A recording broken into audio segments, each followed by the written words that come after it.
This is Lucretia Donahue-Reed with the Calm and Confident You podcast. For most of my life, I avoided groups, and today I want to tell you why that changed.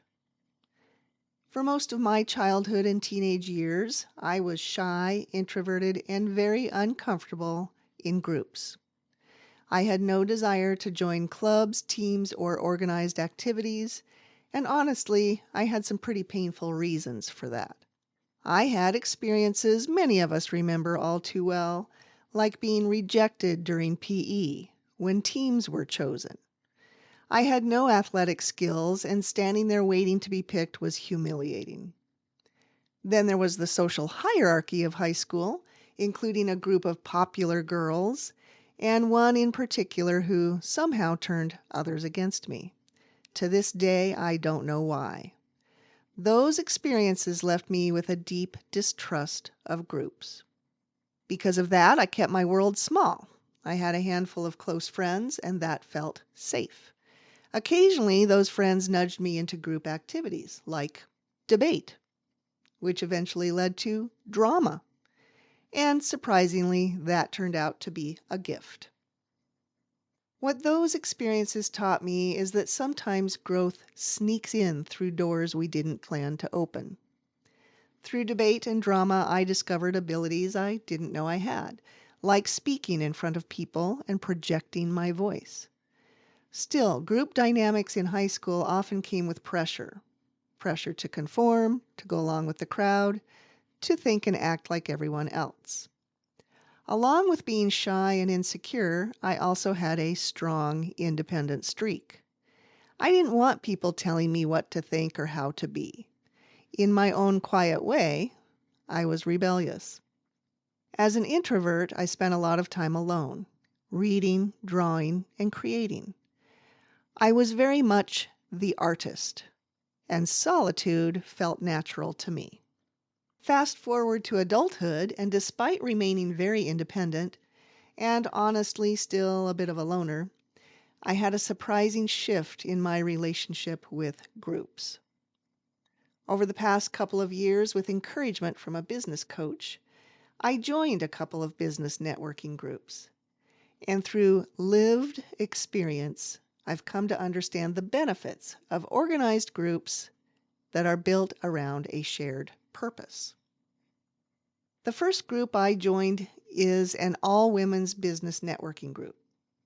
Once a month, we meet for a luncheon that includes an educational talk, along with time to share the connections and collaborations we've had since the last meeting. In addition to that, there's a monthly social gathering and a quarterly day retreat. These social experiences have been especially meaningful for me because I really don't get out much. My work keeps me at the hospital, and I'm not often out and about in the community. Through this group, I've done things I wouldn't have done on my own, like going mini golfing a few months ago. It was light, fun, and low pressure. I was simply able to enjoy myself and let people get to know me naturally. We also meet one-on-one, which allows for deeper conversations and real connection. Being part of this group has gently and positively expanded my social world. One experience in particular really highlighted the value of this group. At our most recent quarterly retreat, we spent the day at a spa. I tried a sound room, a salt room, relaxed in a mineral water jacuzzi, and finished with time in a red light sauna. It was a full day of intentional self-care. The next morning, I noticed my skin felt incredibly soft.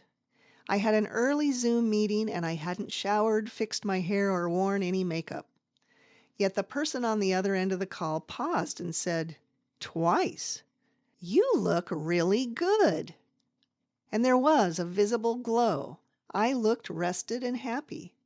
I don't know the science behind those treatments, but I knew there was a real noticeable effect. Beyond social and wellness benefits, groups have also played a powerful role in my business growth.